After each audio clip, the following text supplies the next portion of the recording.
This podcast that you're about to listen to was originally recorded in 2018, so it's 6 years old. And if the audio is not as polished and not as perfect as you are accustomed to, that's because it was much more primitive, our recording apparatus and our best practices that we've adopted ever since. So please forgive me. But I got an email from my friend Morris, and he tells me that he's re-listening to the Purim story podcast before Purim. But of course, Purim's upcoming in a couple of days.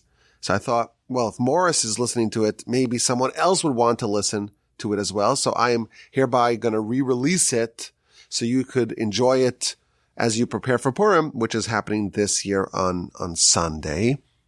And what I did was I took two episodes. There was the Purim backstory and then the Purim story, and I fused them together into one episode so that way you could hear it all in one shot, in one go, and to get more of an understanding of the background, of the historical context of Purim, to hopefully enrich your experience of this wonderful festival that is upcoming.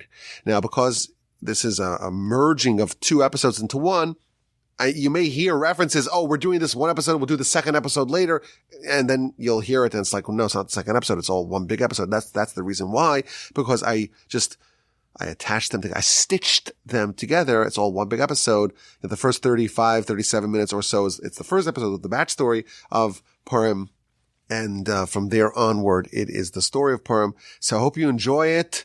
I hope you find it valuable. And of course, my email address is rabbiwolbe@gmail.com. Enjoy the Purim podcasts now merged into one, and have a wonderful and happy Purim.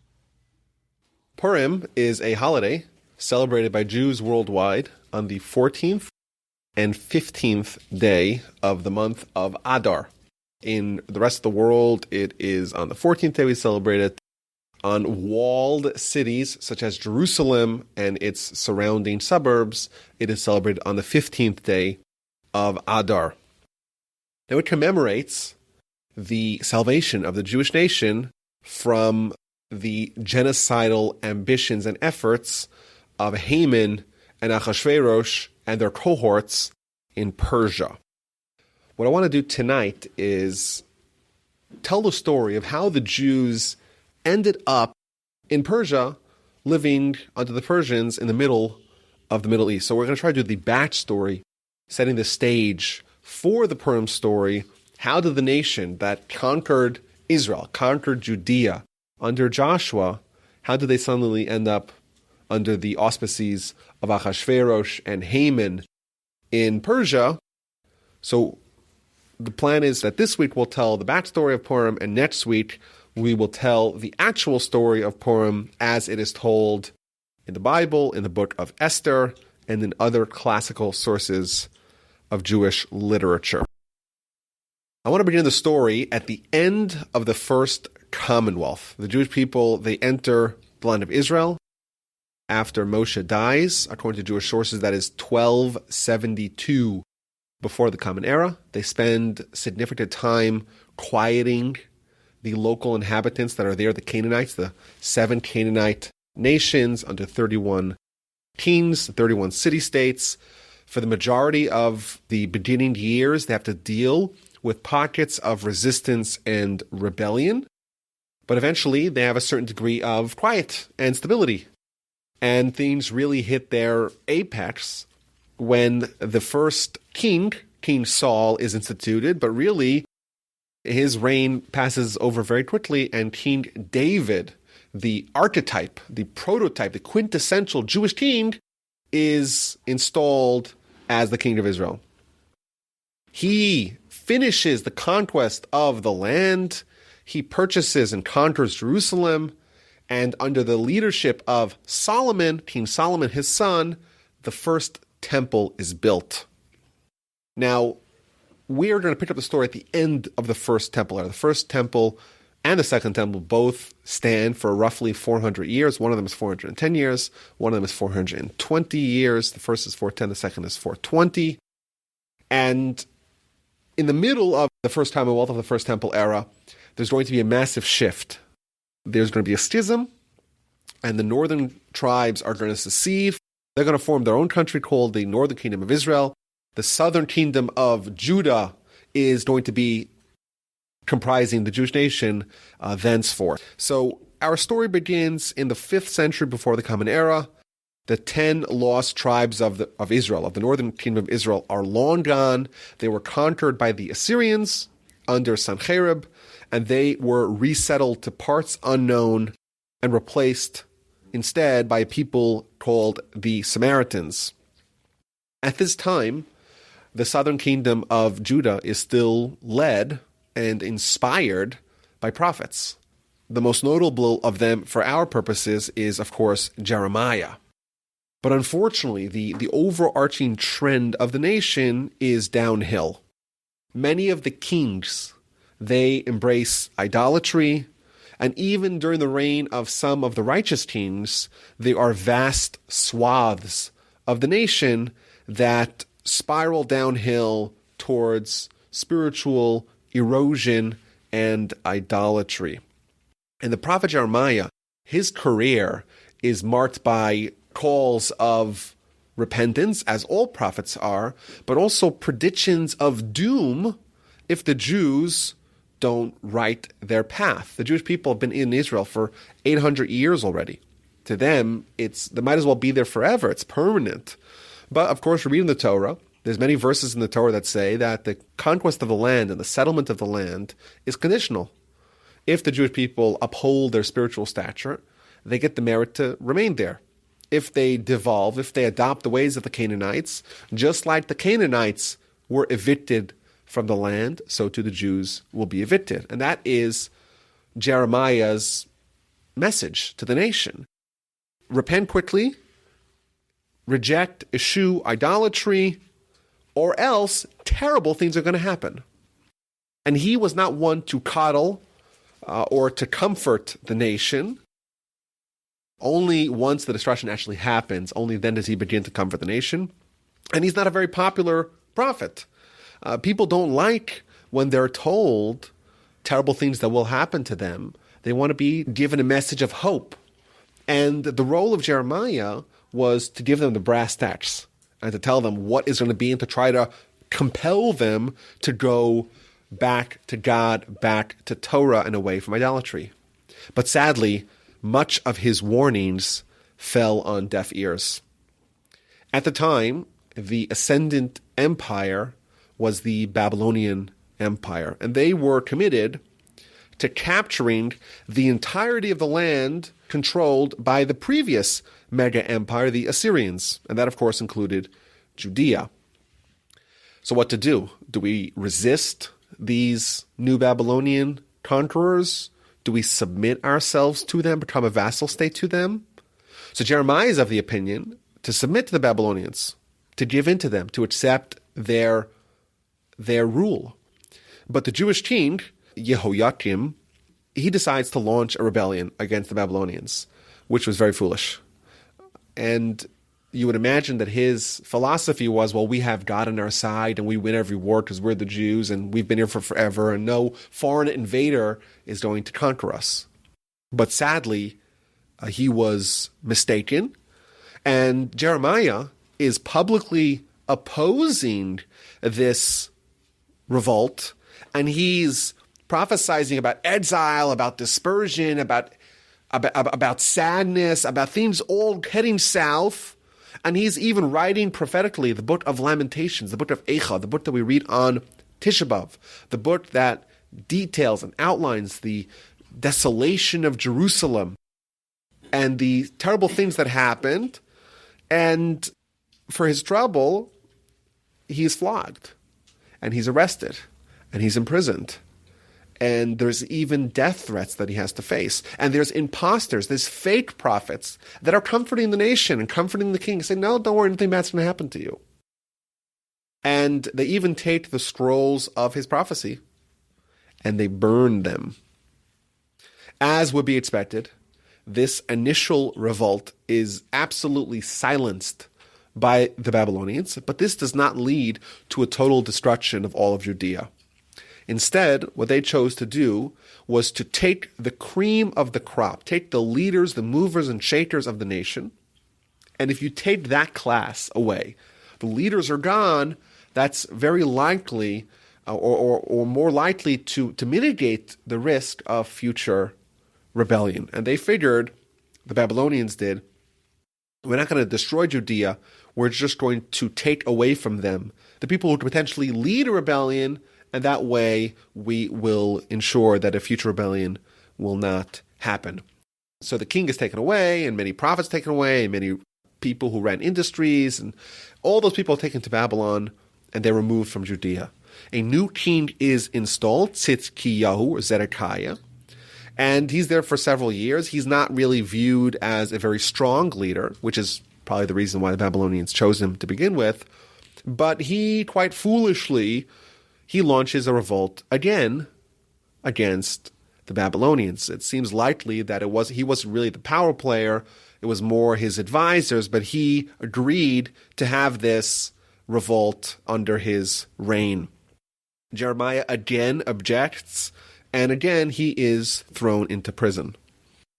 And the military situation begins to deteriorate quite seriously, and the king calls on to Jeremiah. They extract him from prison, and they have a serious conversation. And the book of Jeremiah in chapter 38 details this conversation. The king says to him, okay, I want to know what's actually going to happen. Don't sugarcoat anything for me. And the prophet tells him, if I don't sugarcoat it, you might not be happy. And if you're not happy, you might feel a distinct urge to shoot the messenger. So the deal is, I'll tell you what God has planned for you on the condition that you don't kill me. So Tzidkiyahu, Zedekiah, he swears in God's name that he's not going to harm Jeremiah or not to allow others to harm. And Jeremiah tells him very clearly, you better submit and surrender to Babylon. If you do that, your life will be spared. The life of your children will be spared. Jerusalem won't be destroyed.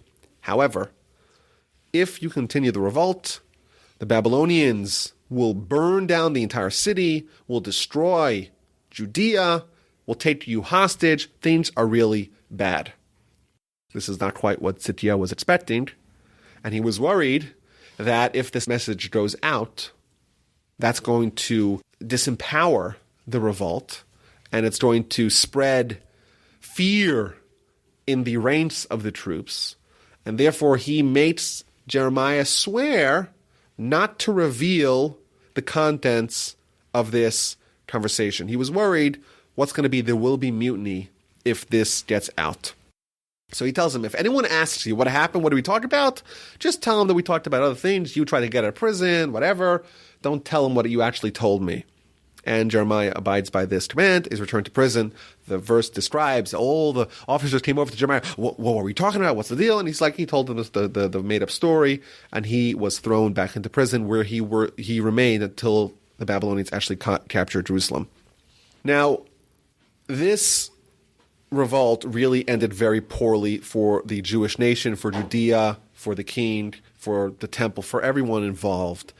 Nebuchadnezzar, who was the king of the Babylonian Empire, he laid siege to Jerusalem, and this 2-year siege really marks one of the low points in our history.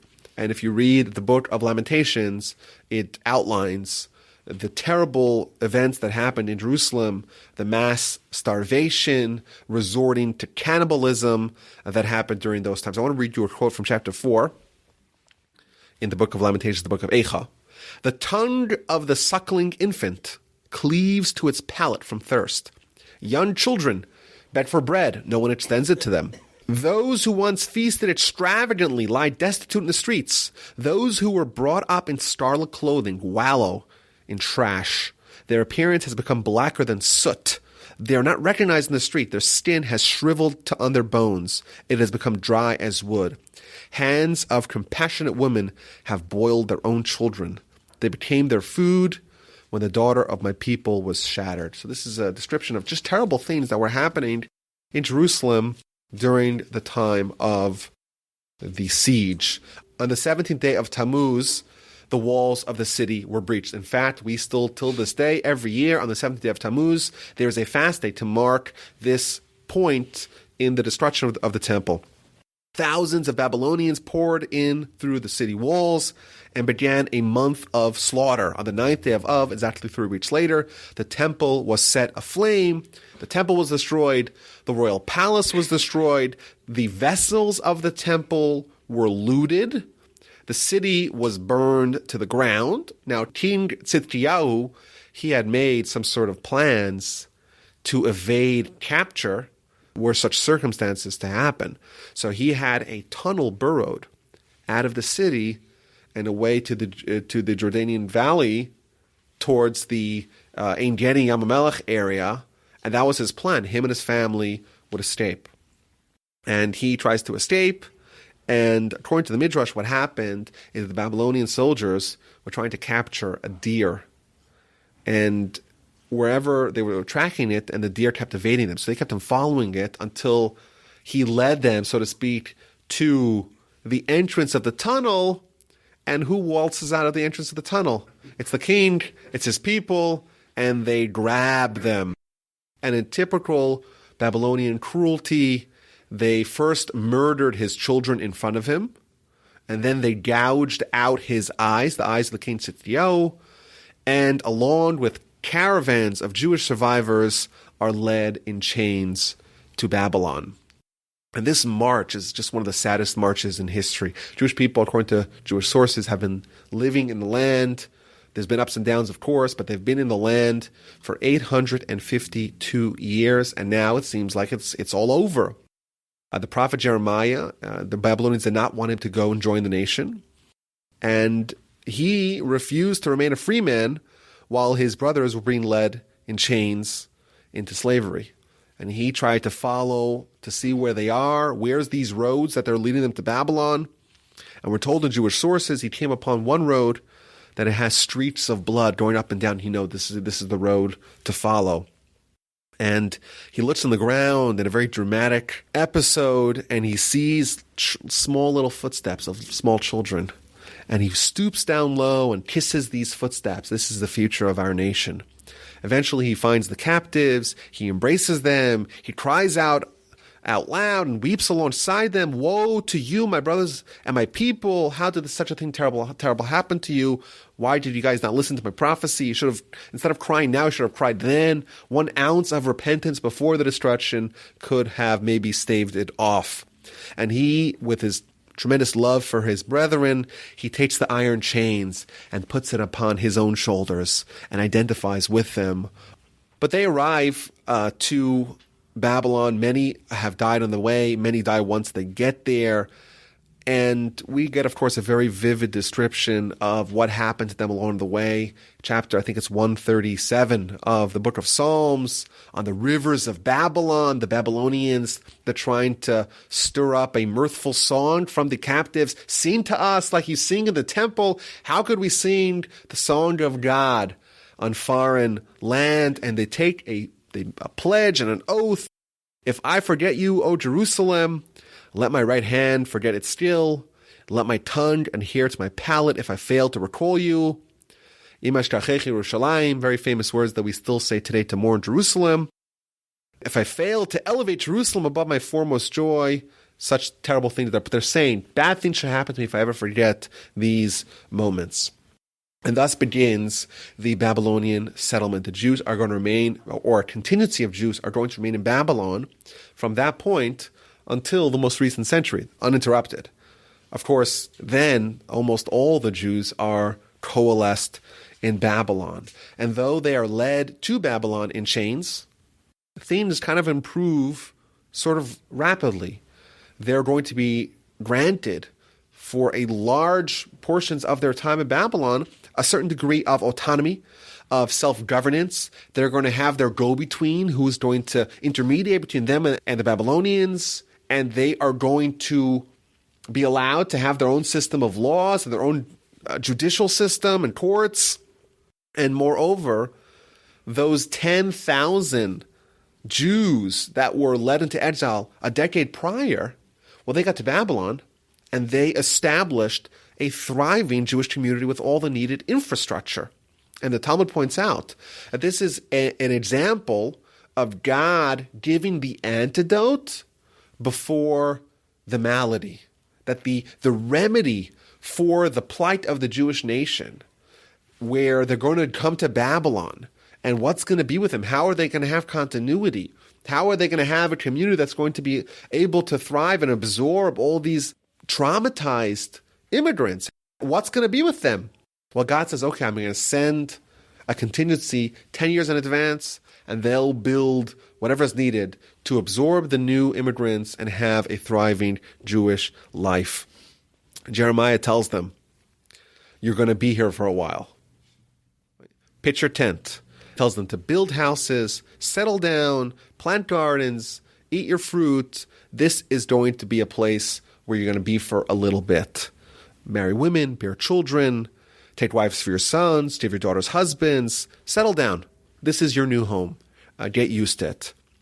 And the Jews, indeed, in Babylon, they settled in towns along the Euphrates rivers, and they began that civilization. Now, the king, Nebuchadnezzar, had a thing for Jewish advisors.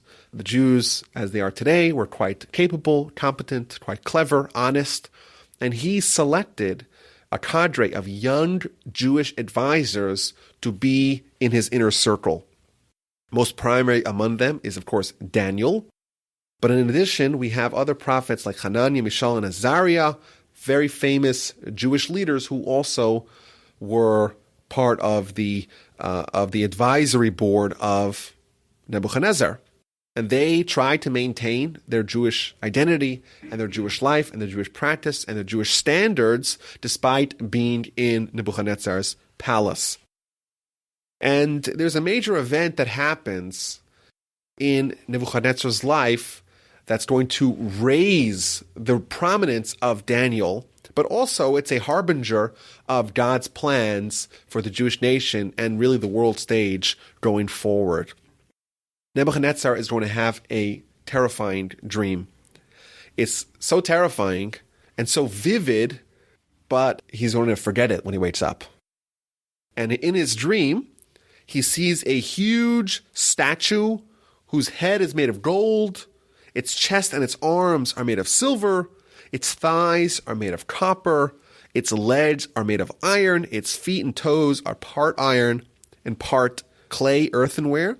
And suddenly, this small little stone, this rolls up, it hits the statue, and it breaks, and it destroys, and fragments and shards of this statue start shooting in all different directions, and the small stone eventually grows into a mighty mountain. And the king wakes up, and he's all shaken up, and he knew he has a dream, and he knew it has some sort of meaning to him, but he forgets the dream. And of course, he doesn't know the dream's interpretation because he can't remember the dream.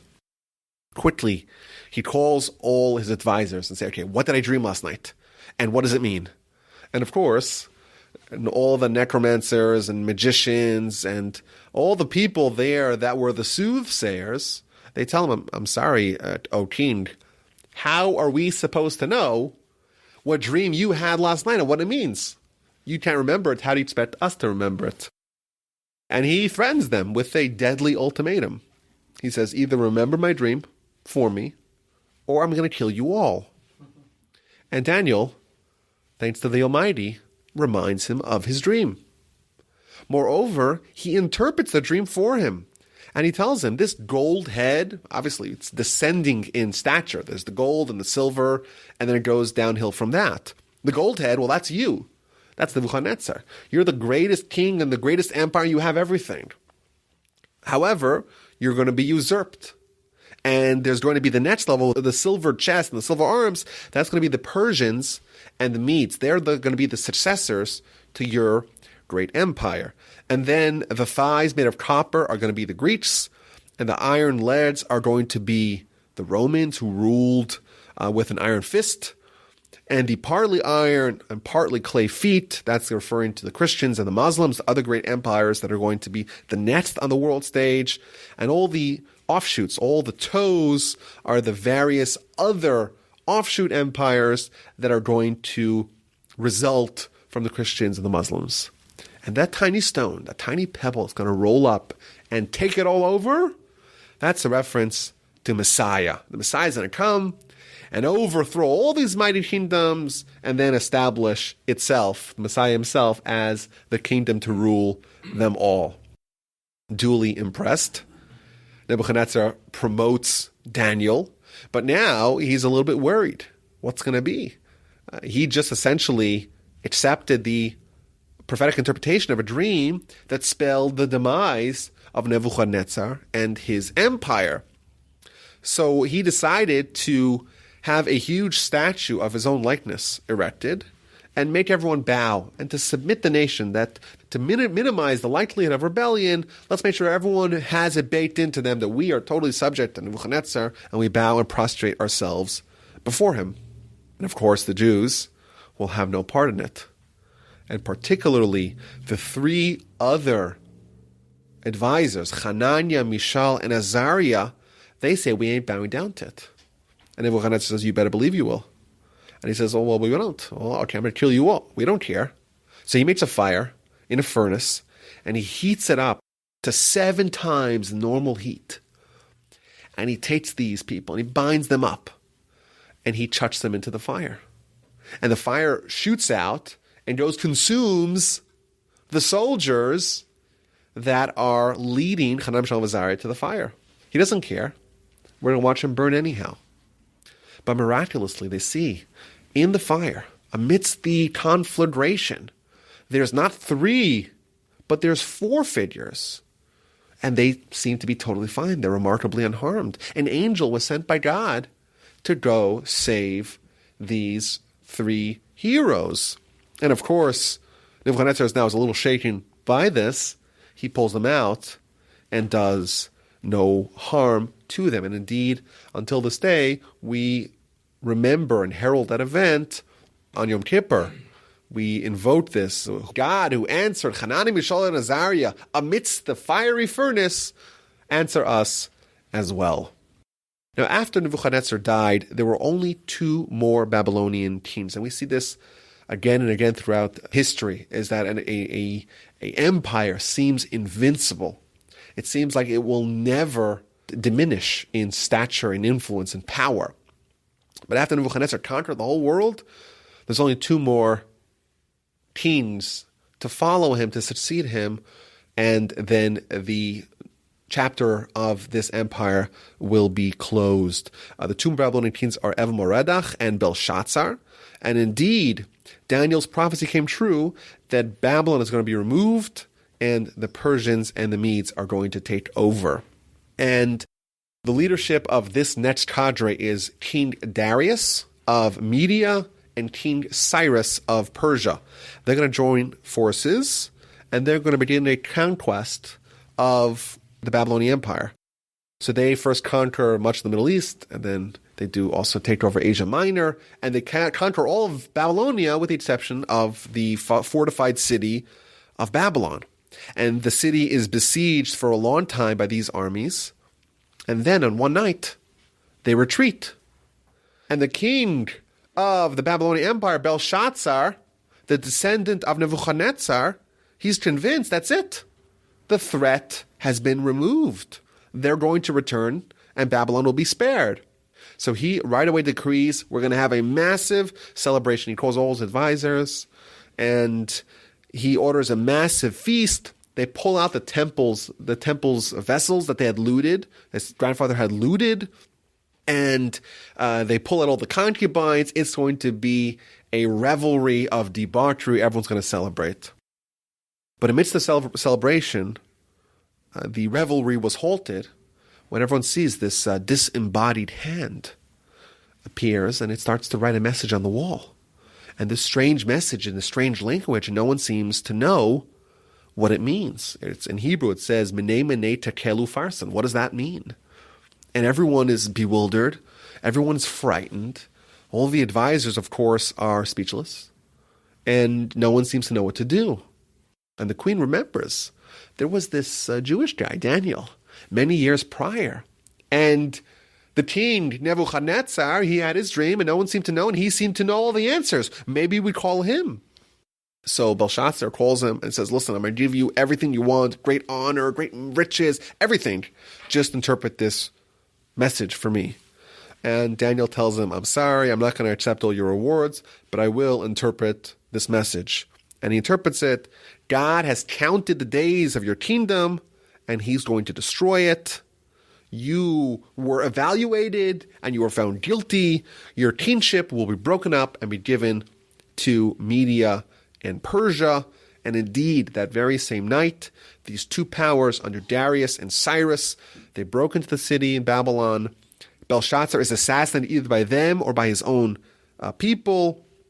And Darius the Mede, the older of the two conquerors, he becomes the emperor, the king. And now the story of Babylon is now the story of the Medes and the Persians. Daniel is appointed to the high court of this new empire. That raises the envy and the ire of the other dignitaries, and they hatch a plan to derail Daniel. And they convince the king that we can't have all these offshoot religions. We have to have, okay, everyone partake in the Zoroastrianism. None of this people praying to their own gods. And that they knew, of course, that Daniel would disobey this command. And he indeed prayed to God facing west towards Jerusalem 3 times a day nonetheless. And the enemies find evidence of his prayer to God, and they bring him to the king. And the king was quite fond of Daniel, but he knew that Daniel disobeyed his command. And it's important that disobeyed, rejected commands of the king do not go unpunished. So he agreed to have Daniel thrown into the lion's den. They take a bunch of hungry lions, and they throw Daniel into the den. They cover it up. We'll pick up the pieces in the morning. And of course, we know the miracle. God is with Daniel. The lions don't touch him. When the king sees this great miracle, he has Daniel released, and he has Daniel's enemies thrown to the same lions with quite different results. And he also made a big announcement, the God of Daniel, the God of the Jews, the God of the Israelites, he is the real God. Now Darius lasts for only a year, he dies, and his partner, King Cyrus the Great, he becomes the king of this new mega empire, the Persian Empire. And in the first year of his rule, he issues a groundbreaking proclamation, the Cyrus's proclamation.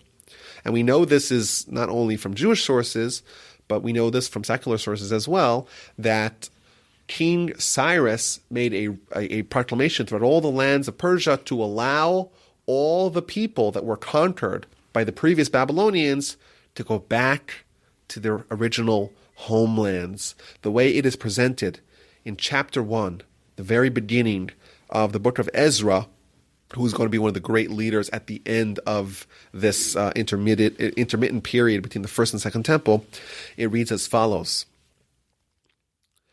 King Cyrus says, Hashem, God of heaven, has given me all the kingdoms of earth, and he has commanded me to build him a temple in Jerusalem, which is in Judah.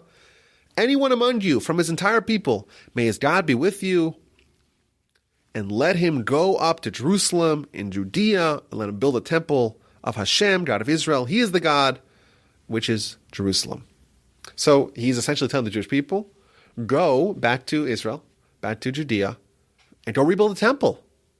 The temple was destroyed, 60 or 70 years prior. We're going to undo that. We're going to give you back your land, and we're going to give you back your right to worship freely. And a massive campaign is undertaken. The leaders of the nation, notably Zerubbabel, who is a descendant of King David, everyone expects him to be the king of this new commonwealth. Nehemiah, Zechariah, Haggai, Malachi, these are the tail ends of the prophetic era in the Jewish nation. They call upon all Babylonian Jewry to heed the king's call and begin the plan to go back to Israel, back to Judea. And indeed, 42,000 and change set out on the road to Judea. The vast majority, the overwhelming majority, even though they had come to Babylon in chains, they had settled down quite nicely in Babylon, in what's now Persia, the Persian Empire. And to them, the thoughts of going back to Judea, that's in the distant past. We're here. We are comfortable here. Our businesses are here. Our families are here. Our communities are here. Our kids grew up over here. We're not going to go back to this wasteland in Judea, even though it was quite recent that we were weeping, leaving Judea, coming here. But still, a significant portion of Jews decide that they're going to go. And King Cyrus affords them the vessels, many of the vessels of the temple, and troops to guard them along their journey. And they arrive to Jerusalem. And they begin the plans to rebuilding the temple. And we know that you have to have an altar in the temple, but the sages rule that the temporary altar to be erected on Temple Mount, and they begin sacrifices. And they begin these plans to construct a brand new temple on the grounds, on the rubble, in the very same site of Solomon's destroyed temple. And there's a bunch of Levites there, they're in charge. There's great sages there to answer all the questions. And all the crowds, men, women, and children, young people and old people, they gather and they throng to witness this momentous historic event. We're going to lay the foundation stone upon which the new temple will be built. The young people were beside with themselves with joy. They were elated. They were ecstatic. And the old people were a little bit down. They remember the first temple.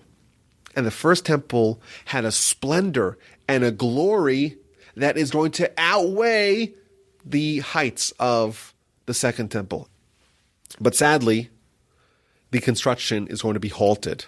Those enemies of the Jews, the Cuthites, the Samaritans, they were hell-bent on keeping the Jews out of Israel and keeping the construction of the temple, stopping it from taking root and stopping the temple from going up. And initially, they tried to pretend to help the Jewish people, but they were rebuffed. The Jews said, okay, this is a construction project for us. Usually we hire outside help. Not this time. This time, we're going to have to build it ourselves. And the Cuthites decided on a different tactic, and they send a message back to Persia. And they tell King Cyrus, the Jews that you sent over here, that you gave the right to go back to their land, they're rebelling against you. And sadly, the king believes their malicious charge, and he orders the temple project to be halted. The building of the temple is halted. The Jews in Judea are in limbo. But back in Persia, the Babylonian Jews are about to face an existential threat. The successor to Cyrus as emperor of all of Persia is going to be Achashverosh. Achashverosh is going to build alliances with the erstwhile Babylonian dynasty. He's going to marry Vashti, the daughter of the last king of Babylon, of Babylonia, Belshazzar. She was one of the people who survived that feast, and she's a granddaughter of Nebuchadnezzar. And he's going to embrace some of the anti-Jewish ideology that typified the Babylonian Empire. And under his reign, the Jewish people will be given an annihilation decree. Together with the scion of Amalek, the very first nation to contest the Jewish nation, the Jewish people, when they left Egypt, that same nation that jumped in when no one else was willing to attack the Jewish people, when the Jewish people were marching triumphantly out of Egypt, there was one nation that says, we are going to foil the Jews. That's Amalek. Their great-great-great-great-grandchild is Haman, and Haman, together with Achashverosh, are going to begin a plot to destroy all the Jews in the entire Persian Empire. That is the backstory of Purim. And we're going to tell the story of Purim as it is told in the Book of Esther. We're not going to just tell the story. We're going to intersperse it with discoveries in archaeology that add to the story, in history, and as well we're going to pepper it with insights from Jewish tradition that bring the story to life. The story begins with King Achashverosh. He rules from Hodu to Cush. Hodu is India, all the way out east. Cush is in Ethiopia, so already in Africa, all the way west. These are the two southern tips of the Persian Empire that really covers the most of the known world. And the first several verses tell about this royal banquet that he throws for the noblemen and the ministers of Persia and Media. That's going to last for a half a year, for 180 days. They knew how to party. Purim is 1 day. It's pretty intense. We have Pesach is 8 days. Sukkot is 9 days. They did it 180 days. They really knew how to party. Now, why is Achashverosh making this over-the-top celebration? Why is he having this enormous 180-day celebration? So according to the Talmud, this has to do with the Jews. More specifically, the prophet Jeremiah. He makes a prediction, a prophetic prediction. He actually makes it twice, that the exile of the Jewish people from Israel that we spoke about last week, it's only going to last for 70 years. And Achashverosh, he miscalculated. He believed and he concluded that the 70 years had already passed, and therefore the Jewish people will never be redeemed. The second temple will never be built. And to celebrate, he invited all the ministers and the noblemen and the dignitaries of Persia and Media to celebrate for 180 days. Now, why did he make such a mistake? So the Talmud actually breaks it down. The Talmud tells us that there were 3 distinct events that are the highlights, the milestones of the destruction.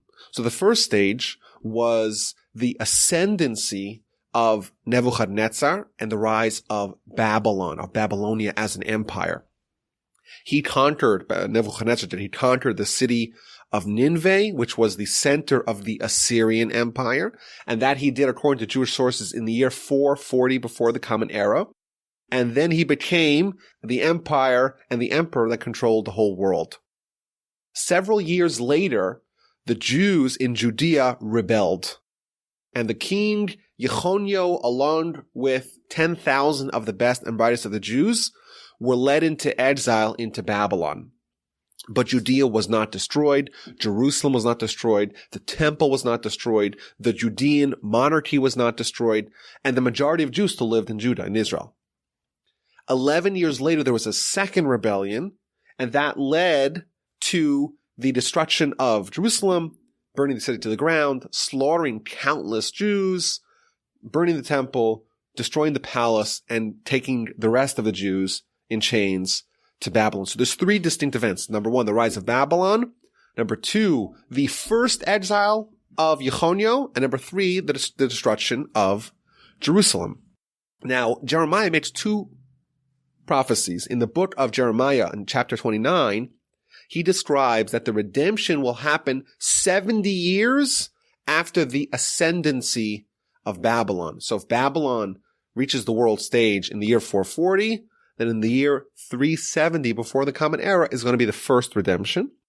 In the book of Daniel, chapter 9, he predicts redemption 70 years after the destruction of Jerusalem. So if Jerusalem was destroyed in the year 422, then Jerusalem is going to be rebuilt in the year 352.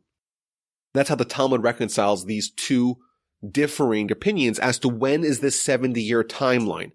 Is it the first, or is it the third of the major events that mark the destruction of the temple? Achashverosh, he had made a miscalculation. In his calculation, he determined that the 70 years begin from the middle stage, from the year 433, when the first exile of the Jews from Israel, from Judea to Babylon happened, and thus 70 years later is the year 363. He throws this massive celebration. Yes, King Cyrus allowed the Jews to go back to Judea, and the process of building the second temple had begun, but it stopped, and immigration was halted, and the building plans, they were stalled. And now it's been 70 years since the first exile, and Achashverosh wants to celebrate. And therefore he gathers all the ministers from his kingdom, the kingdom of Persia and Media, and they make this massive celebration to celebrate that the temple is not currently rebuilt and is not going to be rebuilt. Now, the beginning of chapter 1 of the Book of Esther describes in superlative terms the kind of celebration. And it's centered in the city of Shushan, the capital city of this empire. The previous empire, the Babylonians, so Babylon is more like Iraq, which is further west. And their center, their capital city, was the city of Babylon. After Darius and Cyrus, after they conquered Babylon, they have the new Persian Empire, they moved the capital city from Babylon to Babylonia, further east, what is today Iran, which is Persia, and the city of Shushan. And it's interesting that we actually know where this city is today. There is a small Iranian city called, in English, Susa. But in Persian, it's Shush, which is the same name as Shushan. And in this city, it's relatively small today, but there's the excavated remains of an incredible palace, most likely the same palace that this celebration is happening in. And you could still see it today. And the size of this palace and this complex is mind-boggling, how big this is. And we think about it, the whole world is really gathering together. All the important people are gathering together here in this palace for half a year, and we actually could visit this place. Maybe it might not be the best idea to go to Iran to do it, but maybe you could do it from Google Earth. You could see pictures of just how big and how ornate this palace is. The complex is built upon 3 different mounds. Each mound is surrounded by valleys, which makes it more defensible. And to enter, you'd have to cross a 100-foot bridge from one mound to the second mound, crossing over one of the valleys, where you get to the very impressive King's Gate. If you read the story of the Book of Esther, you find that Mordechai is always sitting Bishar HaMelech in the King's Gate. We could actually see the excavated remains of this King's Gate today in this city of Susa. Now, the palace grounds themselves are enormous. The total area, it spreads over 32 acres. And the complex is actually broken down into 2 separate parts. There's the official section where they would have these celebrations, and there is the private residence. And the reason why we know so much about this is because they actually found archaeological remains signed by King Darius of Persia, where he describes everything that he did to build this place and everything that he collected, all the materials that he collected to build this incredible palace. And the centerpiece of this palace in the official section is a room called the Apadna. The Apadna is the Persian word for palace. It's a building, an indoor building, roughly twice the size of a football field. It's 108,000 square foot building. And this roof, made out of cedar wood, brought in from Lebanon, 1,000 miles away, this roof was held up by 36 columns, 36 marble columns. And the size of these columns, they're so big, even though they're all destroyed now, but you could still see the bases. The bases of these columns are still present in this city, in this palace. And just the base of each column is the size, the height of a man. That's how tall. And the columns themselves were 65 foot tall. Just an enormous room. And in this building, all the ministers and the noblemen and the dignitaries are gathering for this incredible banquet. And at the foot of the throne room of this palace, they found the foundation tablets, and in it, Darius, in 3 different languages, he is bragging about building this incredible, magnificent palace. He describes the excavation, and importing the cedar wood from Lebanon and the silver and ebony from Egypt, the gold from the Sardis. Sardis is a region that is at the northeastern tip of the empire. All the location where they source the rest of the gems and precious stones, etc. Now, what did they do for these 180 days? So the verse tells us, in the 3rd year of his reign, he made a feast for all his officials and his servants, the army of Persia and Media, the nobles and the officials of the provinces being present, when he displayed the riches of his glorious kingdom and the honor of his splendorous majesty for many days, 180 days. The content, well, what was the entertainment of this party? It was displaying riches and wealth. Because they had conquered essentially the whole world, they had all the world's wealth coalesced here in this palace. And the Talmud actually describes that part of the display was the incredible gold and valuable and ornate vessels of the temple. It even describes Achashverosh getting dressed up in the beautiful garments of the high priest, of the Kohen Gadol.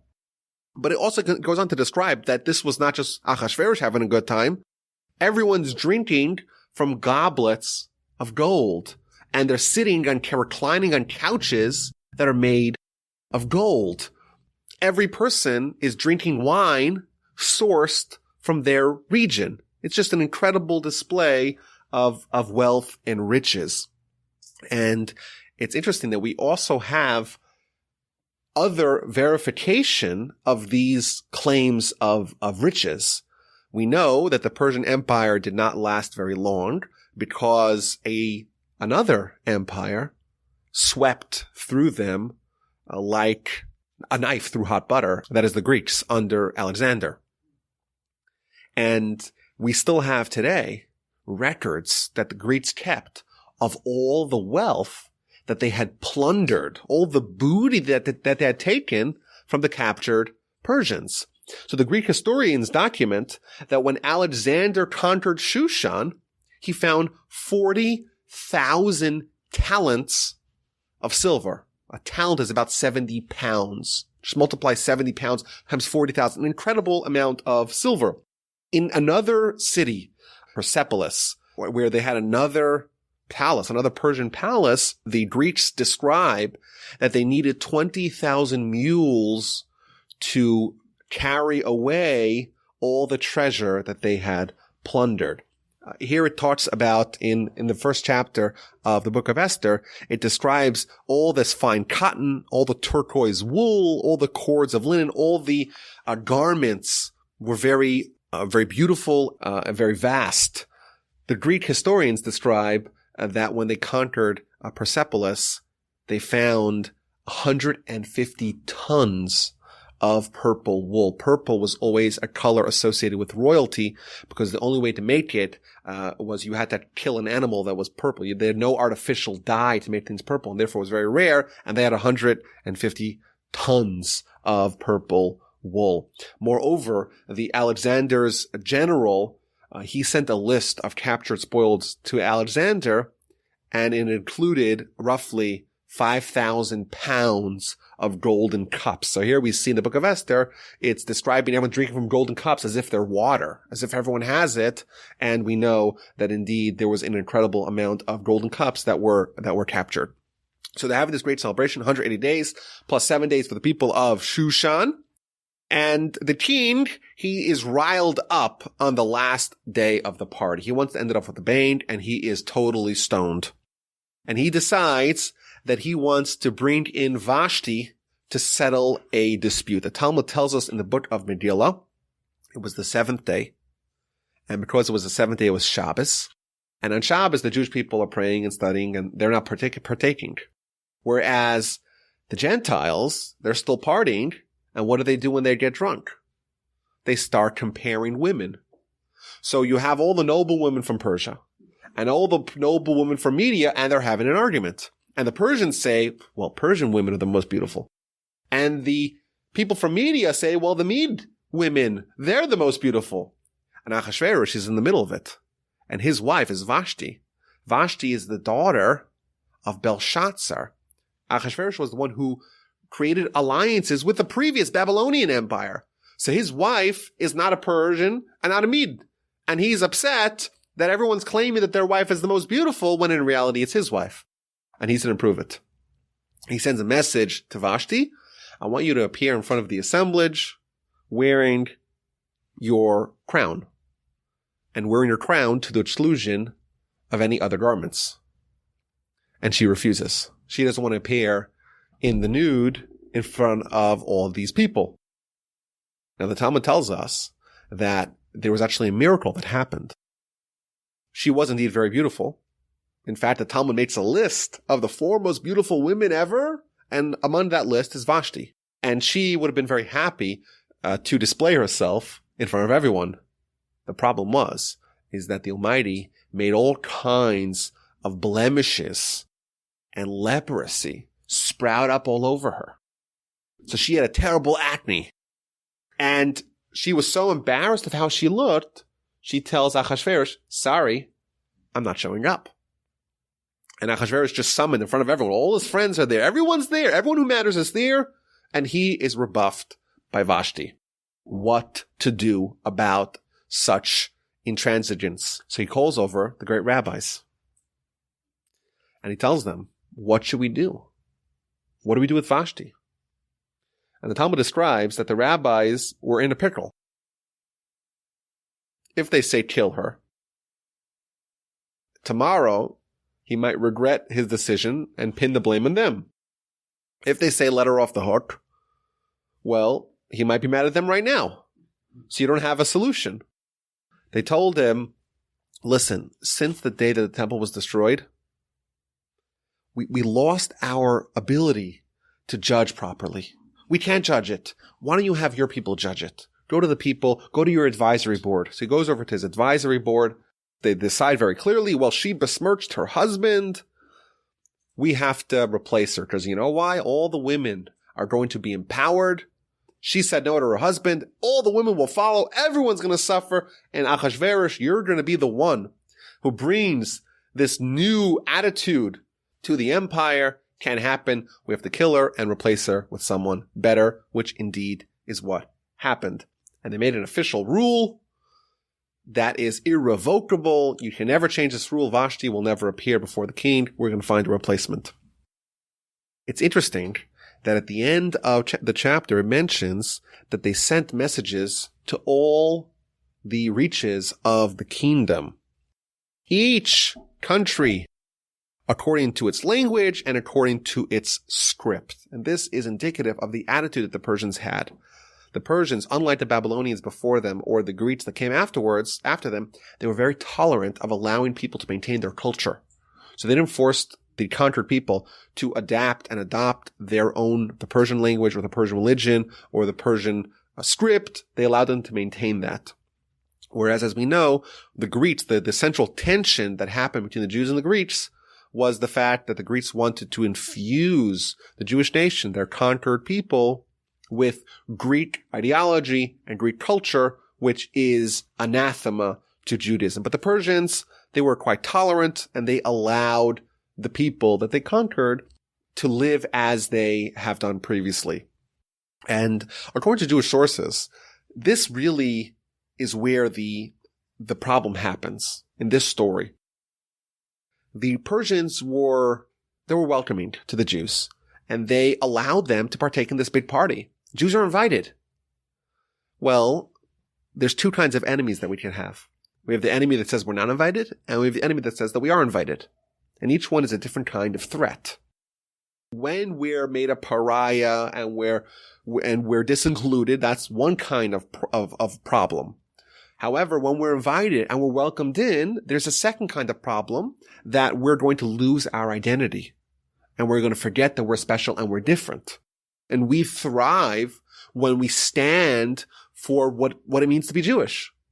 We are invited here to Achashverosh's party. Many Jews partook in that. Mordechai warned them not to. They partook in that, and then they became vulnerable because they capitulated to absorbing Persian attitudes and partaking in Achashverosh's party. They became vulnerable for the attacks and the threats that are to follow. So Vashti is gone. They begin this incredible contest between all the eligible matrons of the kingdom.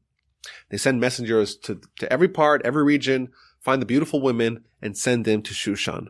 In this palace, there was actually an entire section cordoned off for women. Which women? Women part of the king's harem. How do you join the king's harem? Spend the night with him. That's it. Once you spend the night with the king, you can never be with any other man. And thus, for some women to be selected to partake in this contest to be the queen, well, that's great. I could be the queen. On the other hand, it does imperil any future relationship. You're going to be put in this prison, essentially, and you're never allowed to leave unless the king calls you by name.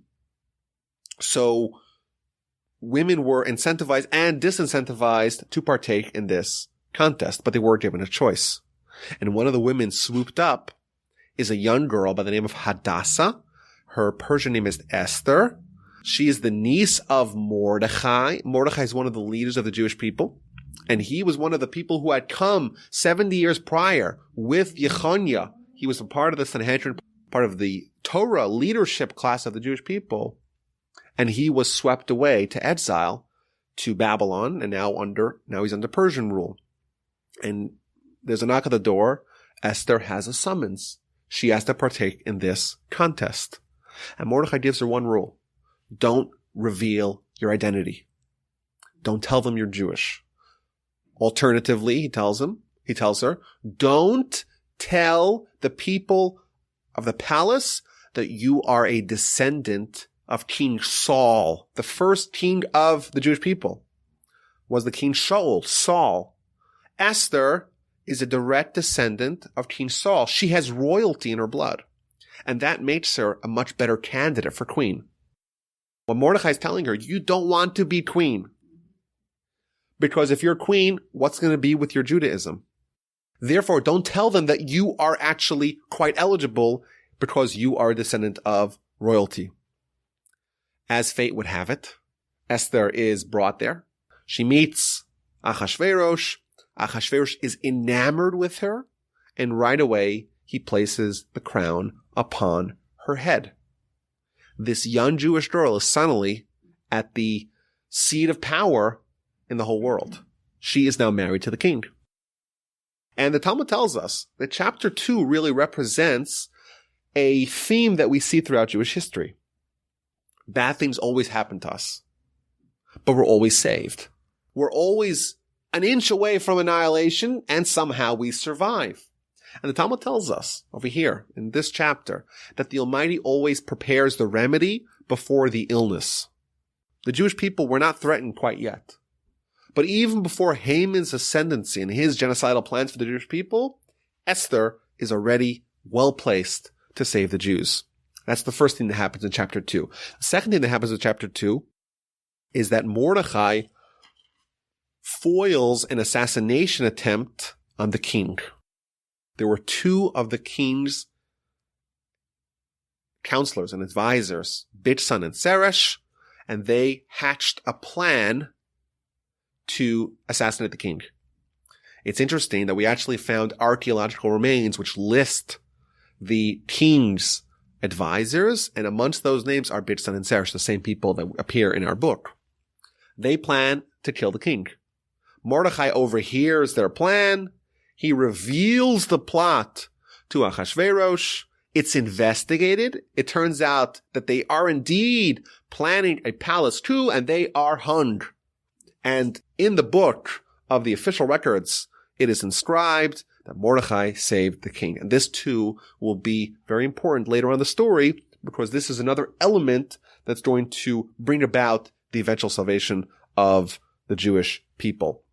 Now, why was Mordechai an investigative reporter? Was he a private eye? How did he know to foil the plot? The Talmud tells us an interesting story. Mordechai was a member of the Sanhedrin. Sanhedrin is the Supreme Court of the Jewish people. One of the requirements to be part of the Sanhedrin is to be fluent in all 70 languages spoken at the time. And the reason for that is because if you are listening to an argument between two sides and you are part of the Supreme Court, you cannot hear through a translator. You can't have someone speaking in Flemish or Vietnamese or whatever and then translating it to you in English. You have to understand the two sides in the language that they speak naturally. And therefore, part of the requirements was to speak all the languages. These two people, they see the old Jew and they start talking in Swahili or whatever language. He doesn't understand anything they're doing, but secretly he understands every word. And therefore, he was able to uncover their plot and save Achashverosh. Chapter 3 is where things really head south. Achashverosh decides to appoint Haman from Agagi, the Agagite. He is a direct descendant of Agag, the king of Amalek. Amalek, the nemesis, the foe of the Jewish people. The nation that stands for everything that we oppose and opposes for everything we stand. He, the Hitler of his time, is given the reins of power. And Amalek actually appears at the very beginning of our run as a nation. Right after the splitting of the sea, the Jewish people are invincible. They have just humbled Pharaoh with 10 plagues. The Egyptians were totally vanquished by the Jewish nation. They have God on their side. And before they even get to Sinai, it's not even a month later, Amalek attacks them. Amalek, they are reckless.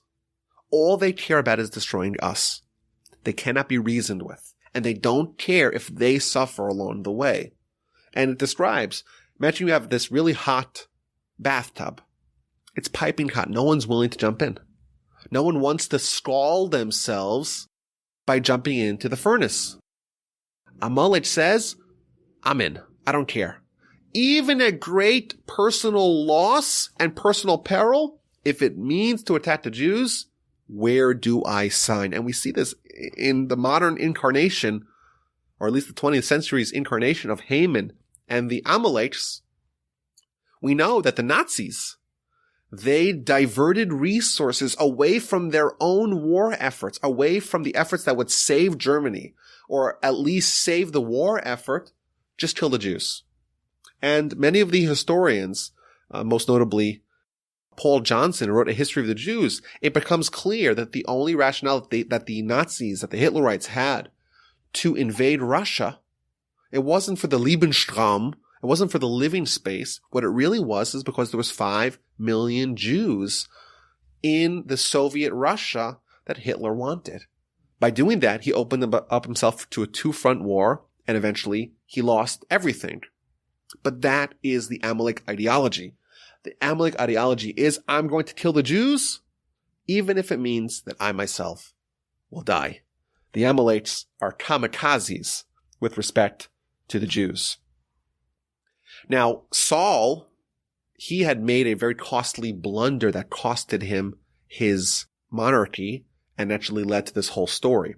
The prophet Samuel came to Saul and said to him, you have to destroy Amalek. You have to kill them. You have to kill their king, you kill their animals, destroy every remnant, because if you don't, the Jewish people will forever suffer. And he didn't listen. He allowed Agag, the king of Amalek, to survive, and he also allowed the animals of Amalek to not be killed. As a result, comes along Samuel and tells him, I'm sorry, God removed himself from you. You're no longer king in God's eyes. And he found a replacement, and of course, that is King David. But it is interesting that Saul, he left Amalek alive, and his great-great-great-great-granddaughter, Esther, she is going to be the centerpiece of the efforts to squelch the incarnation of Amalek in Persia, to destroy Haman, and to end that threat to Jewish life. But Amalek still continues. The first thing that Haman does after he's appointed is he makes everyone bow before him. And the verse points out something interesting. In chapter 3, verse 2, all the king's servants at the king's gate would bow down and prostrate themselves before Haman. So it mentions that it was the king's servants that would bow down to Haman. The Greek historian Herodotus, he writes that if you see two Persians meeting each other, you could right away find who is primary. If they're on the same rank, then they kiss each other on the mouth. If one is on a higher rank and the other one is slightly lower, then they kiss on the cheek. And if one is on a higher rank and the other one is much, much lower, then the lower one prostrates himself, bows down before the higher ranking official. So it explains what's going on over here. It says specifically all the king's servants at the king's gate would bow down and prostrate themselves before Haman. It was only the king's servants because they were on a much lower level than Haman. Haman's the prime minister. Haman's the viceroy. Haman's the second in command. You have to bow down. There's one person there who doesn't. And that, of course, is Mordechai. And the Jewish sources point out that Mordechai, we're told, he is a direct descendant of Benjamin. And in the book of Genesis, Jacob, he reunites with his brother Esau, and he is coming together with his 4 wives and his 11 sons. And when they meet Esau, they all bow down before him. However, there is a 12th son that is yet to be born, Benjamin. Benjamin was not present when Jacob and his sons bowed before Esau, and therefore his descendant, Mordechai, he has the spiritual fortitude and wherewithal to not bow down to Haman. Because he never capitulated, or his antecedents never capitulated initially to bowing down before the wicked one, that gave Mordechai the strength to not bow down to Haman. And Haman sees this, and he is greatly disturbed. He's disturbed. Why does Mordechai not bow down to him? And there was a simple solution to his problem. The simple solution was just kill Mordechai. You're second in command. You can do whatever you want. But it was beneath him. And this is going to be his undoing. Haman's undoing is going to be the fact that he desires honor. And to him, to deal with a petty Jew, just one guy, that's beneath him. If I'm going to attack Mordechai, I'm going to attack his whole nation. And therefore he decided to hatch a plan.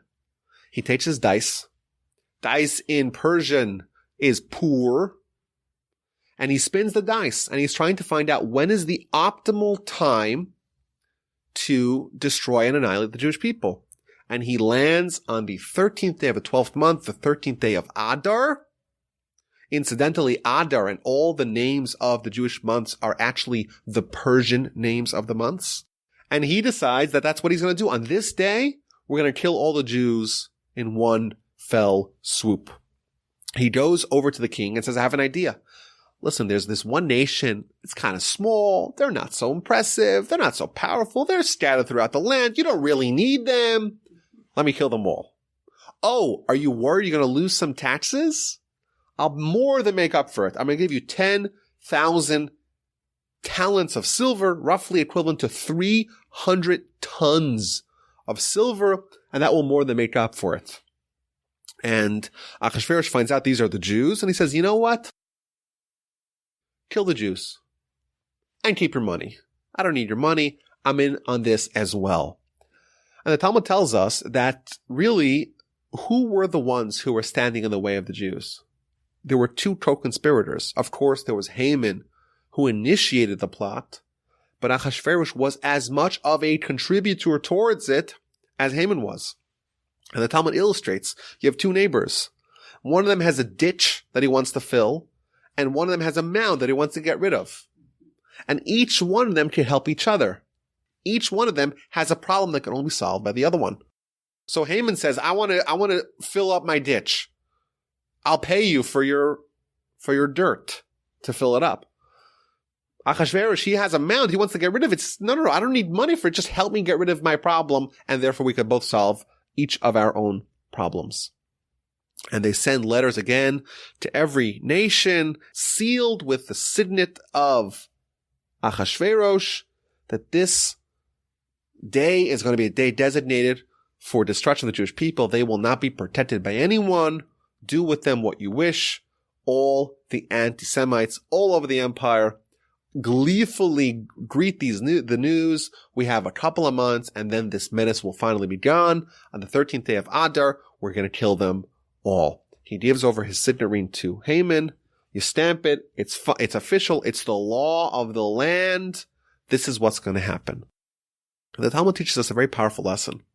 It says that removing the ring is more powerful than 48 prophets and 7 prophetesses. In our nation, we've had 48 named prophets and 7 female prophets, prophetesses. And all of them are trying to bring the Jewish people to a better place. That's the role of the prophet. But you know who did more than anyone else? All the prophets, more than all of them combined. Who did more to bring the Jewish people back and bring them to repentance, bring them back to God? It was Haman and Achashveirosh. In this move, pulling off the ring and saying, we're going to kill all the Jews, that brought the Jewish people home. And this is an interesting theme that we see throughout history. When they're nice to us, when they welcome us to their parties, we forget about God. And all the great prophets that come and scream at us, and Mordecai, it doesn't matter. It doesn't work. Or it works moderately. But you know what really brings us back to home? Brings us back to God? Brings us back to our destiny, our legacy as the light unto the nation, as the nation that's going to bring the world to its completion, as the nation that stands under the flag of Torah? When they say, we're going to kill you all. When Haman is brandishing Achashverosh's ring and holding up the edict to destroy the Jewish nation. Chapter 4 describes the sadness and the mourning and the lamentation that resulted from this. The Jewish people are terrified, they're scared, they're sad, they're worried, they're exasperated. What to do about this? Mordecai gets dressed up in sackcloths, and he's crying, and he's weeping, and he's lamenting, and they're praying, and they're fasting. How do we get rid of this decree? Esther finds out that Mordecai is mourning, so she sends him nice garments. Here, wear this instead. And he sends a message back. No. How could we not mourn when the Jewish people are on the chopping block? We're going to be destroyed. And he tells her, go to your husband, go to the king, and implore him and beg him and ask him to save the Jewish people. And she responds, and she tells him through a messenger, through Hasach, who's the messenger, I can't just walk into the king's palace unannounced and uninvited. The rules are very clear.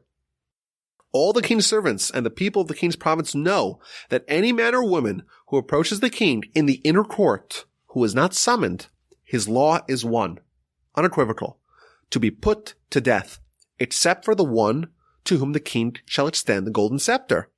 They may live. Now, I have not been summoned to come before the king for 30 days. You're asking me to go on a suicide mission, to go to the king without being invited. How can I do that? And Mordecai responds with one of the most powerful ideals in the book. And I think, again, broadly applicable throughout Jewish history. Then Mordecai said to reply to Esther, do not imagine in your soul that you will be able to escape in the king's palace any more than the rest of the Jews. You think, Esther, that you're safe in the palace and we're all going to die out here and you'll be fine? It's not going to happen. For if you persist in keeping silent at a time like this, relief and deliverance will come to the Jews from another place, while you and your father's house will perish. And who knows whether it was just for a time like this that you attained a royal position. Mordecai is telling Esther and telling us, the Jewish people will have continuity.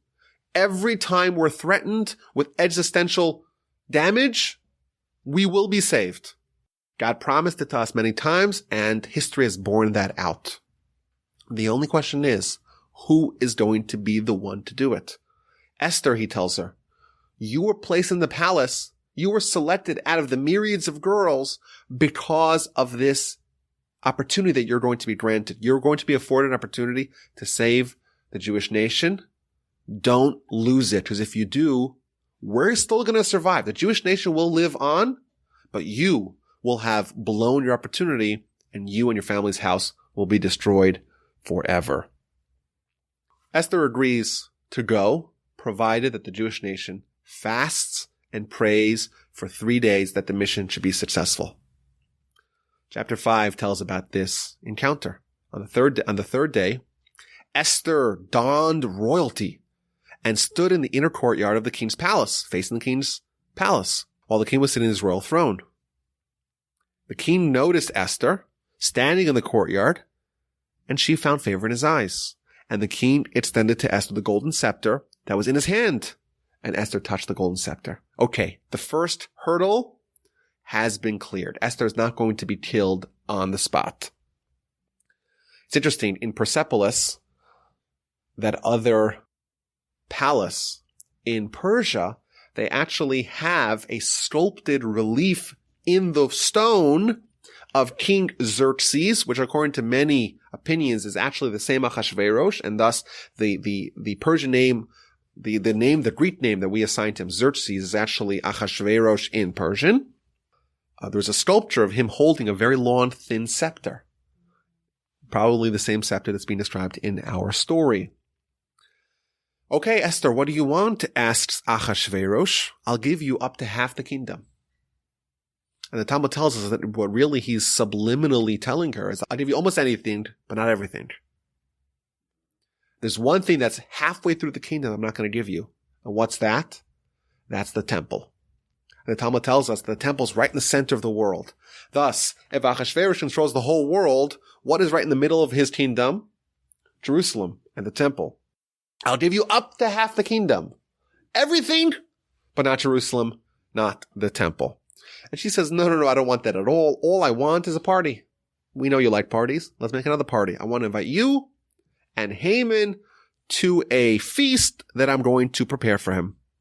Sounds good. They sign up to come to the party. Everyone's ready. Everyone's there. Achashverosh is there. Haman's there. Esther's there. What do you want? Quite simple. All I want is another party. We'll do that one tomorrow.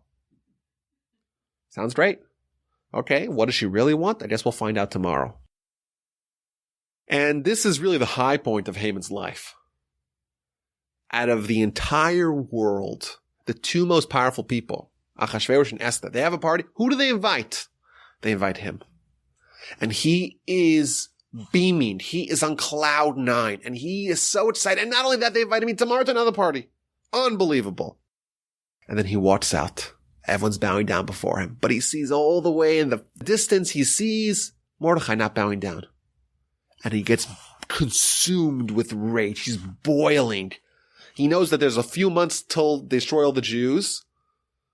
But nothing. He doesn't have anything going for him. Nothing is worth it for him. He has no joy, no pleasure in his life because of Mordechai. And he goes home and he complains to his wife. Well, what am I going to do? All the honor and all the riches and everything, it's not worth it for me because I see Mordechai not bowing down before me.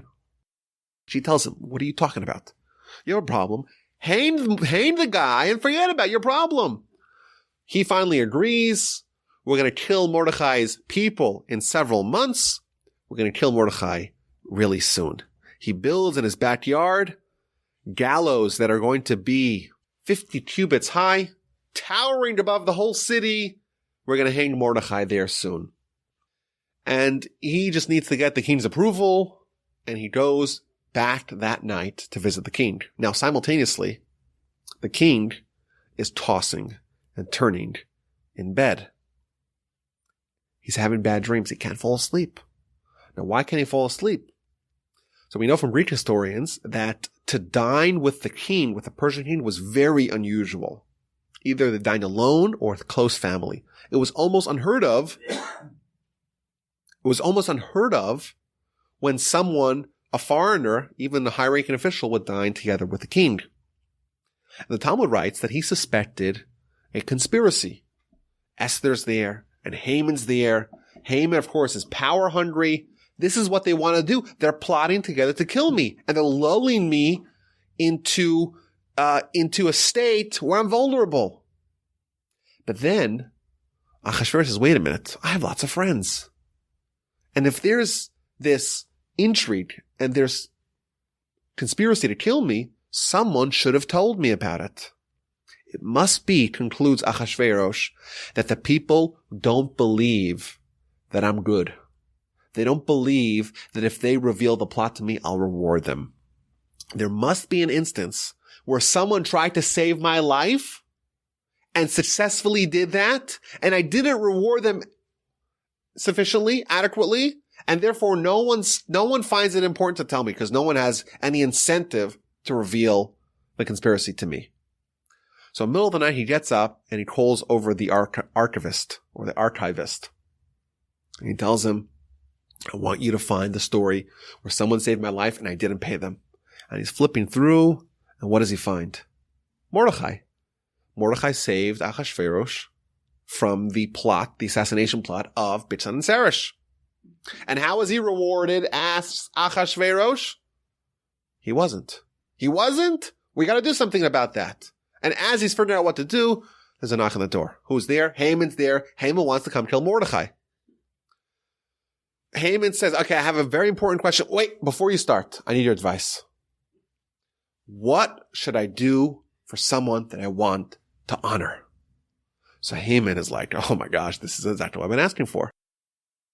The king wants to finally honor me for all the good work I've done. Who could he possibly be wanting to honor more than me? So he comes up with the most outlandish, over-the-top honor that he's going to get. So he says, okay, first thing we got to do, we got to take your crown. And we got to take your horse.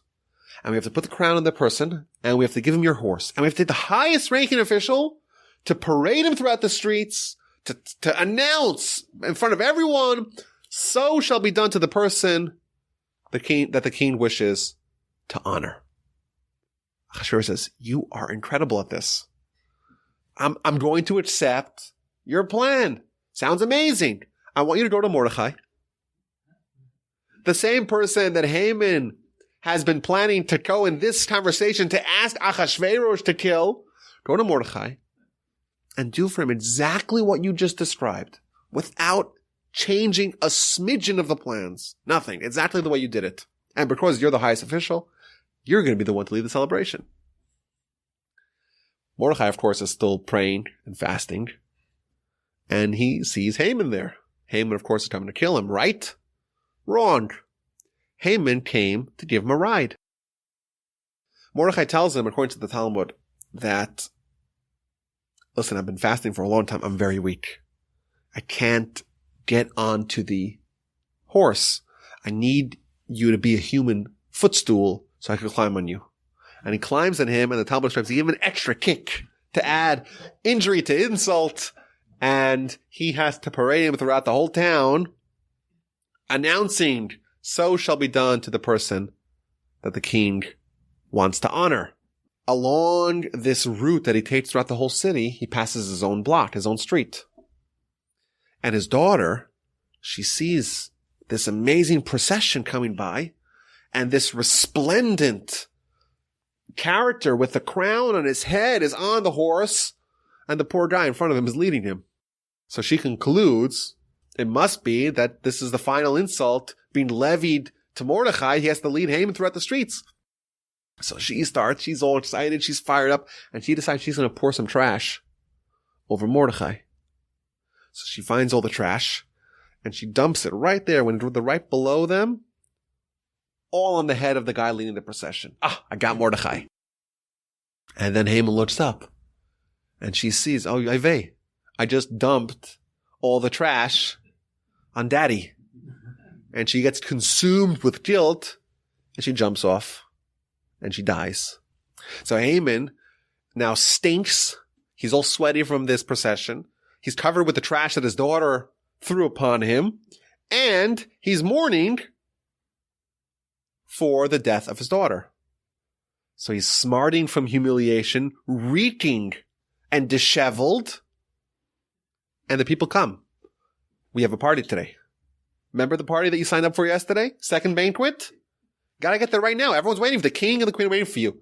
Doesn't get a chance to shower, and this is going to be his final walk of shame. So the king and Haman are there at the feast, and the king asks Esther again, what do you want? Anything, up to half the kingdom. I'll give it to you. And Esther responds quite simply, if I have found favor in your eye, O king, and if it pleases the king, let my life be granted to me in my request, and my people in my petition. All I want is to survive and not to be killed. If we're just sold as slaves, I can bear that. But if they're going to destroy us and kill us all, I have to open up my mouth. The king is totally flummoxed. What is she? Who wants to kill the queen? Who is this? Where is this one who dared to do so? Who is the person that's trying to kill? And she points, here, right here with us. The wicked Haman. He is the adversary and he is the enemy. And the king is so consumed with wrath. Haman wants to kill Esther, his beloved Esther. He needs to go out and clear his mind.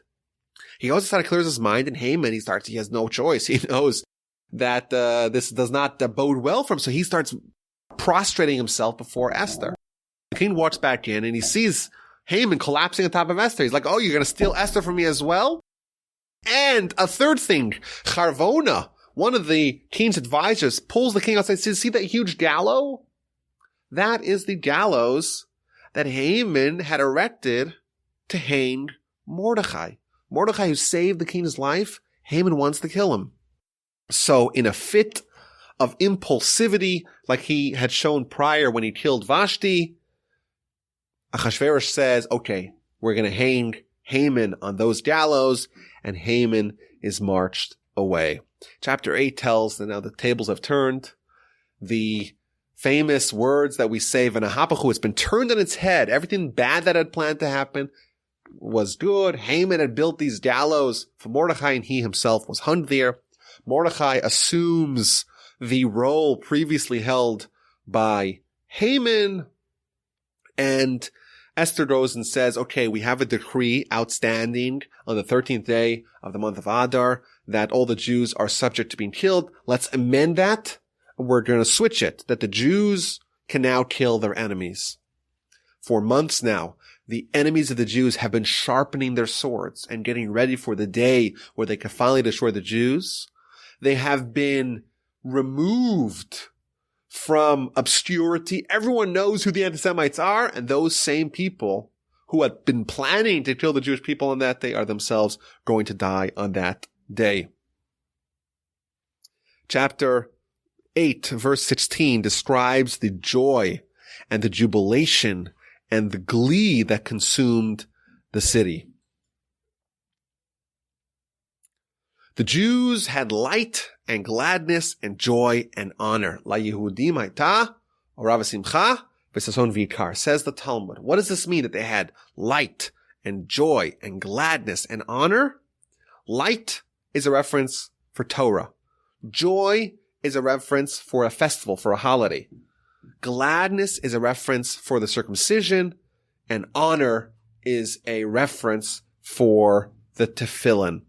What it's telling us is that Haman was someone that had tried to reorient the Jewish nation away from their true purpose and true identity, true legacy, to something else. He had made himself the king, himself the God, bow down before him. In fact, the Talmud tells us, where does Haman appear in the Torah? Now, of course, Haman happens 1,000 years after the Torah is finished, after Moshe, and the Torah has been sealed. But where is there a hint towards Haman?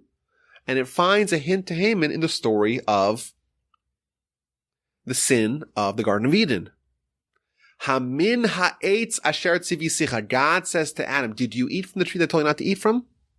And the word for did you eat from that tree is Hamin, which is the same letters as Haman. What it's telling us is that Haman was living with the ideal of the sin of the Garden of Eden. That in that sin, man, what was the plan of man? Man was planning to be like a God who knows good and bad. Haman was someone who embodied that more than anyone else. He was someone who says, I'm the God, bow down before me. And this was turned on its head. The Jewish people had joy and delight and light and gladness and honor. What kind of honor? What kind of joy? What kind of light? A light of Torah.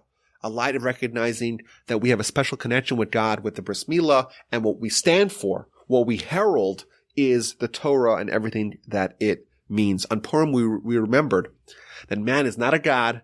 Man instead is a servant of the Almighty. And the Talmud tells us elsewhere that this spiritual reawakening led the nation to actually reaccept the Torah. The Jewish people accepted the Torah twice. once at the foot of the mountain of Mount Sinai, and they renewed their vows on the holiday of Purim. The Jews killed their enemies. In the city of Shushan, they killed 500 anti-Semites. On the following day, Achashverosh agreed to have another day, and they killed 800 more, including the 10 sons of Haman. Finally, there was peace and quiet in the Jewish nation. All their enemies were dead, and thus the day following the salvation was made into a holiday, a day that they obtained relief from their enemies, the day of the holiday of Purim, to celebrate it with a lavish feast, with gifts to each other, with gifts to the poor, and of course with reading the Megillah. And these mitzvos, these commandments that are the order of the day, they are actions that demonstrate who we really are as a nation. We read the Megillah and we find the fact that God is there for us and is saving us. We connect to love of God. We connect to love of each other. We give gifts to the poor. We give gifts to each other. And we also have a feast. We love ourselves too. That's also okay. Now, after these events, Achashverosh died. How he died is a matter of debate. It's possible that he was assassinated. But regardless, according to Jewish sources, his successor was Darius, which according to Jewish sources is the son of Achashverosh and Esther. So he was technically Jewish, and he is going to pave the way for the second temple to be built. The second temple had begun 18 years prior in the year 370 or 369, when Cyrus had signed off on the initial plan to rebuild it, but it was halted. The plans resumed in earnest under Darius II, who may have been Jewish indeed, as due to his progeny, due to his pedigree as the son of Esther, and that kickstarted the next great epic of Jewish history, the Second Temple era. We know that the body that oversaw the spiritual development of the nation at this time as men of the Great Assembly, they were there to oversee all these new changes that were going to be afoot during this time with the Jewish people. Half of them are still living in Babylon or in Persia. Some of them are living in Israel. The Second Temple is being rebuilt. Part of the things that they did, part of their requirements part of their edicts that they enacted was the sealing of the Jewish canon. One of the 24 books, the holy books of the Jewish nation, they're included in the Tanakh, them to the exclusion of any other. And the last entry, the last book to be included in the 24 books of the Tanakh is the book that was published very, very recently, the Book of Esther. The Talmud actually says that Esther herself, the co-author of the book together with Mordechai, lobbied the great rabbis of Israel to include this book. They're having a debate. What's included, what's not included? And Esther sends a message from Persia, please include my book. That it should be an eternal book of the Jewish people. And the rabbis write back to them, read the story. The story is one of triumph. We're triumphing over our enemies. What are you doing? You're trying to arouse envy of all our enemies. That's not a good idea. So she tells him, you know what? This whole story is already recorded in the official chronicles and archives of the kings of Persia and Media. The story is out there anyhow. Let us celebrate it. Let us remember it. Let us remember the miracles that God did for us in the story of Purim. And that is indeed what happens and what we celebrate and revisit every year on Purim.